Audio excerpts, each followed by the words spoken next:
अखिल भारतीय महानुभव संमेलन तसेच श्रीमद भगवद्गीता जयंती महोत्सव गुजरात राज्यातील वाळविल गावात मोठ्या थाटामाटात शुभारंभ झाला।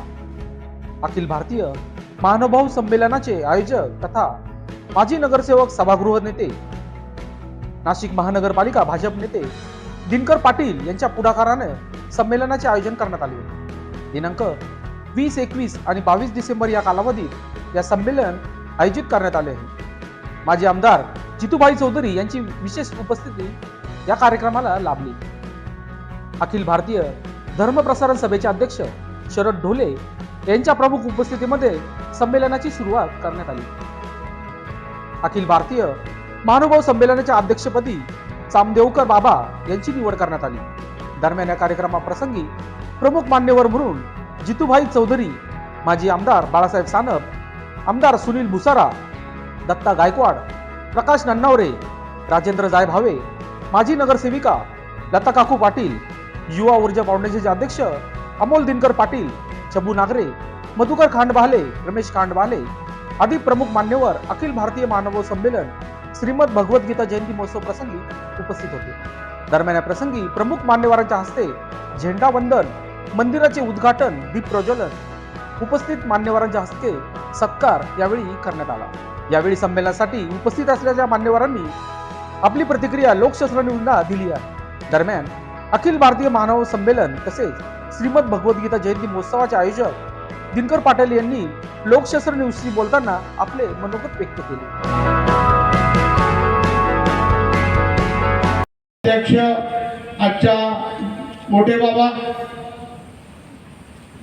आणि या कार्यक्रमाला खास करून आज उपस्थित राहिलेले जनजागरण समितीचे भारतीय अध्यक्ष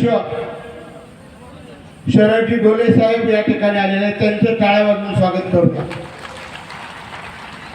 खरं तर मानभव पंथाचा कार्यक्रम गुजरात राज्यामध्ये वलसाड जिल्ह्यामध्ये कपराडा तालुका वाळवीर या गावी का घेतला, हे संमेलन घेण्याचं एकच कारण आहे। परब्रह्म परमेश्वर श्री चक्रधर स्वामी यांचा जन्म भरूच गुजरात राज्यामध्ये आणि आपला देव, आपला परमेश्वर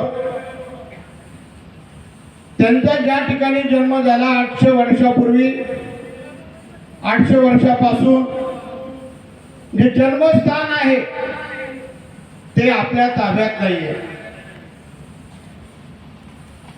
ते आपल्या ताब्यात मिळावं, ते ताब्यात देण्याचं काम आज आपण बघतो या भारत देशामध्ये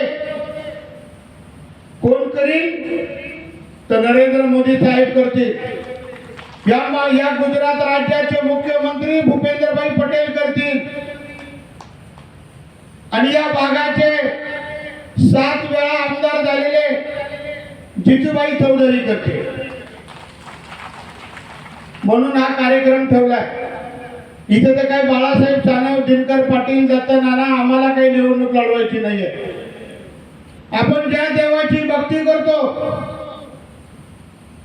जर त्याच देवाचं स्थान, त्याचं जन्मस्थान आपल्या ताब्यात नसेल, आपल्याला दर्शन करायला मिळत नसेल, आणि मग आपण कशासाठी आहोत?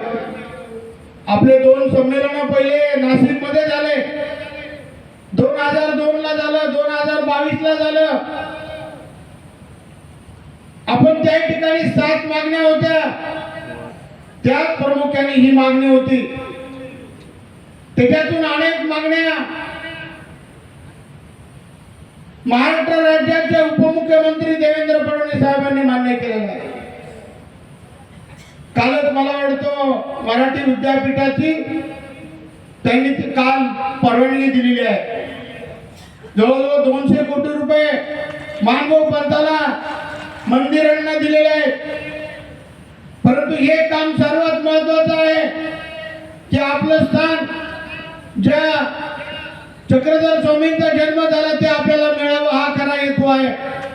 श्री चक्रधर स्वामींनी यतिमुनीचा वेश काय असतो स्वांगी आचरून दाखवलं आणि नंतर जेव्हा पैठणला त्यांनी आपलं अवतार कार्य सुरू केलं आणि त्या अवतार कार्यातून ज्ञान आणि प्रेमाचं जे कार्य आहे, ज्या जीवाचा उद्धार करायचा. आता स्मृती परवा आपण या ठिकाणी परब्रह्म परमेश्वर श्रीकृष्ण चक्रवर्ती महाराज म्हणजेच अर्थात त्यांच्या मुखारविंदातून जी श्रीमद भगवद्गीता ग्रंथ हा त्यांनी अर्जुनाला निमित्त करून सांगितला. त्या ग्रंथाची आपण जयंती साजरी करत आहोत.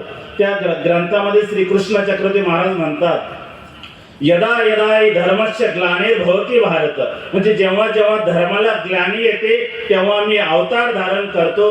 असाच या शके 1100 मध्ये या कलियुगामध्ये या समाजामध्ये महाराष्ट्रामध्ये नव्हे तर पूर्ण भारतामध्ये जी धर्माला ग्लानी आलेली होती की या समाजाला या मानवाला 365 दिवस व्रत वैकल्यामध्ये वेगवेगळ्यामध्ये जपडून ठेवलं होतं. तेव्हा श्री चक्रधर स्वामी घडवसून आले आणि या महाराष्ट्रामध्ये त्यांनी आपला अवतार कार्य केलं. म्हणून अवतार कार्यामध्ये त्यांनी जीवाचा उद्धार केला आणि जीवाचा उद्धार करून ज्ञान आणि प्रेमाचं दातृत्व केलं. ते स्वांगी त्यांनी आचरून दाखवलं. तर असा हा जे स्थान ज्या साधनदाता परमेश्वराचं भडोसला आहे ते स्थान आम्हाला वंदनासाठी भेटावं. गेल्या वर्षी आम्ही गेलो होतो तर ते स्थान आम्हाला वंदन करण्यात आलं नाही. आम्ही त्या मस्जिदीच्या बाहेर होतो. आम्ही त्यांना विनंती केली की आम्हाला आतमध्ये जाऊ द्या, वंदन करू द्या. ते म्हणे नाही, जाता येत नाही. तुम्ही 2 लक्झऱ्या होत्या, तिथं जाताना आलं. खरं खंत वाटली.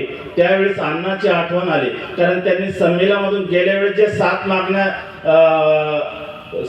शासनासमोर ठेवल्या होत्या त्यात ही एक मागणी आहे की त्या स्थानाचं जे संगोपन हो या पंथाकून आमच्या ताब्यामध्ये ते द्यावं, सद्भक्तांना वंदन करण्यासाठी द्यावं. आणि अशी ही अण्णाची जी तळमळ आहे ती अण्णाचीच नव्हे तर पूर्ण समाजाची, पूर्ण पंथाची, ज्या ज्या ठिकाणी आपल्याला स्थान आहे साधनदाता सर्वज्ञ श्री चक्रधर स्वामींचं ते वंदन करण्यात यावं. नरसिंह मेहता त्यांच्या भजनात असं म्हणतात, मैं हूं तो हरी नहीं, हरी है तो मैं नहीं.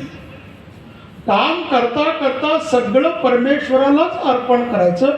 सगळेच परमेश्वराचं अर्पण झालं की मी राहत नाही, आणि मी राहिलो तर परमेश्वर दिसत नाही. असं परमेश्वर दिसण्यासाठी स्वतःचं अस्तित्व पूर्ण लोप करायचं.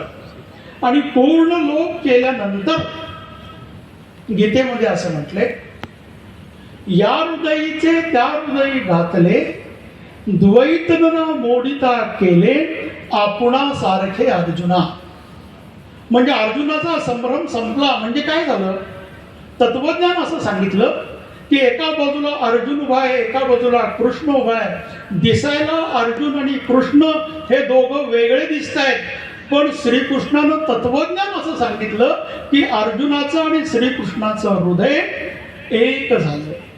असं हृदय एक करणे आणि असं हृदय एक करून प्रत्यक्ष दिसणारी चराचर सृष्टी जरी वेगळी असली तरी त्यात परमात्मा परमेश्वर एक आहे याची प्रत्यक्ष अनुभूती येणं आणि त्या अनुभूतीसाठी प्रत्यक्ष कर्म करणं, ते कर्म विकाररहित करण्यासाठी ज्ञान मिळणं, यासाठी सगळं गीता प्रपंच आहे. आणि त्या गीतेच्या जयंतीच्या निमित्तानं आज आपण इथं जमलेलो आहोत. लोकशास्त्र न्यूजसाठी बंटी आढाव, गुजरात.